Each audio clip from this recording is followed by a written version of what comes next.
Poco M6 plus 5G. ఈ mobile వచ్చేసరికి మనకి ఆన్‌లైన్‌లో 9999 అవైలబుల్‌లో ఉంది. ఈ మొబైల్ స్పెసిఫికేషన్స్ వచ్చేసరికి క్వాల్కమ్ స్నాప్‌డ్రాగన్ 4 జెన్ 2 ప్రాసెసర్‌తో ఇది రావడం వలన మనకి డే టు డే టాస్క్‌లనేది చాలా ఈజీగా హ్యాండిల్ చేయగలదు. అలాగే మీరు నార్మల్ చిన్న చిన్న గేమ్స్ కూడా ఇది ఈజీగా హ్యాండిల్ చేస్తుంది.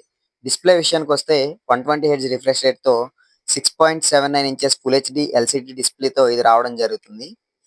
సో, ఇది 120 హెర్ట్జ్ రిఫ్రెష్ రేట్ సపోర్ట్ చేయడం వలన మీకు విజువల్ ఎక్స్‌పీరియన్స్ అనేది చాలా బావుంటుంది. అలాగే బ్యాటరీ విషయానికొస్తే 5030 ఎంహెచ్ బిగ్ బ్యాటరీ అనేది వీళ్ళు ప్రొవైడ్ చేస్తున్నారు. అలాగే 33 వాట్స్ ఫాస్ట్ ఛార్జింగ్ కూడా ఇది సపోర్ట్ చేస్తుందనమాట.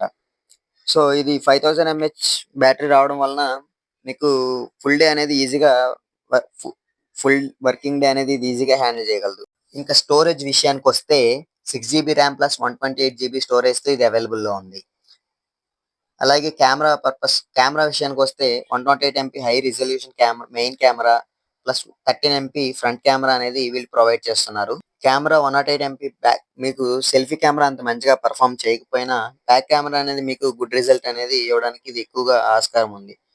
సో, 10,000 బడ్జెట్‌లో మీరు మొబైల్ కోసం చూస్తే ఈ మొబైల్ అనేది కొంచెం బెస్ట్‌గా ఉంది. ఒకసారి మీరు ఆన్‌లైన్‌లో చెక్ చేసి స్పెసిఫికేషన్స్ అన్నీ మీకు నచ్చినట్లయితే గనక మీరు ఈ మొబైల్ అనేది పర్చేస్ చేయొచ్చు.